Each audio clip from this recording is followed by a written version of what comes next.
I didn't really realize how dope he was rapping because I was trying to write my heart out. Yeah. So, and obviously he was writing his heart out. So I didn't really notice until after the album came out and everybody was just looking at him like God. You know what I mean? Because they have the saying like a prophet is recognized everywhere but home. So he was so close to me that I didn't really realize it until the album went gold, and everybody was Success just, came, and he had all those quotables. Yeah. The album. Source Magazine. Yeah. You know what I mean? Yeah. So you knew from jump that you also wanted to be active with the pen, like you not only want to be just a producer, but you had a passion as a rapper that was equal at the time. It was equal because I come from an art background, right? I went to the high school of art design, all of those things.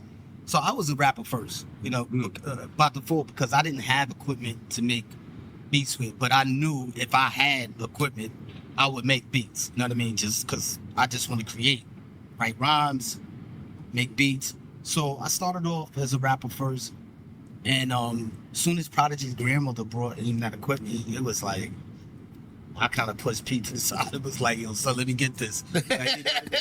and he was producing. He showed me how to work the equipment. Yeah. You know what I mean? So once you got the equipment, then it started to come together. Yeah. Once I got the equipment, it was just like it was that void that was missing.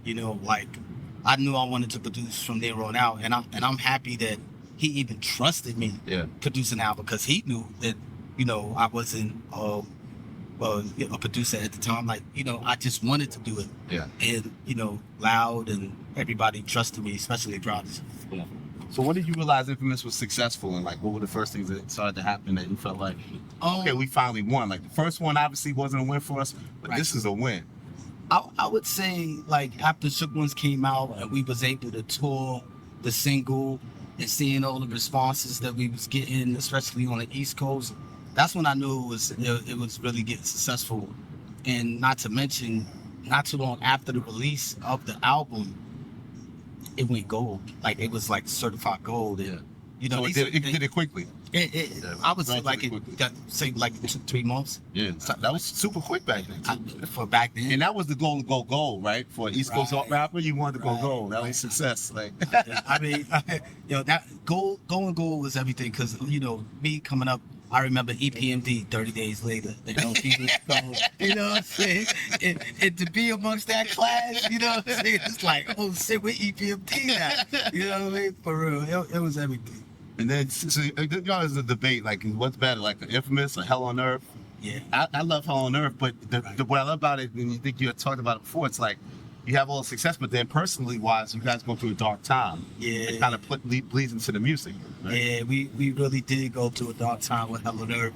And I get asked that question all the time, which album favorite? It's a Low End Theory, Midnight Marauders debate. It's like a lot of these great. For me, it's always going to be the Infamous, right? Because the Infamous is what, led to any other things, right? Yeah. Or we wouldn't even be it. But most of the fans, I would say supporters that I interact with, they always say Hell on Earth is their favorite over the Infamous album because it's dark. And yes, as you mentioned, it's dark because at that time we had like 2 friends that died in a car accident. Yeah. Later on, my brother will, commit suicide. Yeah. And so everything was really, I don't even know how we completed that album with all that trauma that we had, you know what I mean? So you wasn't even thinking musically just the pressure of following this up. You also just had all this personal stuff hanging over y'all. It was a lot of personal stuff that was looming around, and art. It had to come out in art, right? We couldn't fold to it. It's life happens, and let's just tell it inside of our album. And hence maybe the reason why the album sounded so dark. It's funny. It's like this kid, like I love the Infamous so much. I'm like, well, how are they gonna top this or equal this and all that? And then you literally say the first line of Joy. You're like, what we did on the Infamous album? We're gonna do it again. That was bad presumptuous, you know what I'm saying? But that was the mind state. Like it was like, because in my mind I'm like, how the fuck we gonna top this? You also have, you was attacking every record first. You had the first verse of all these records. Like, why was you so? And your voice sounded a little different and deeper, like just like aggressive, like you just like ready to go. Right. Because listen, at this point, you got Prodigy, he's killing it. You know what I'm saying?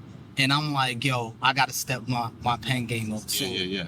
I used to just, when we was in the studio writing, I already made the beat. I already got the flow in my head. So I'm like, I'm looking at P writing. I'm like, I finished. I got my verse done. You know? So it's all a matter of who was. Did you want to run first, or was it just always the natural? Because I think literally like the first 6 songs you run first, I believe. Right. You get to like Man Down or something, I think.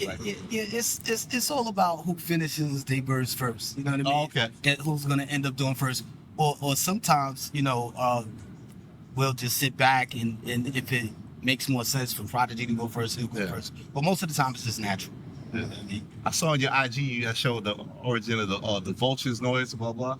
And what people may not know, I remember being in the industry, when we got the early version of the album, you put the vulture noises throughout the whole album. We did. Which was amazing. We did. Because you didn't want the bootleggers to get you and like and that was Prodigy's great idea. Like, you know what I'm saying? It was like sort of a watermark. Yeah. With the vultures, because we used to call each other vultures, you know what I mean? Yeah. Stuff like that. So that was Prodigy out there. He'll put it on there so we don't get bootleg. And because bootlegging was crazy back then. Yeah. You know what I mean? And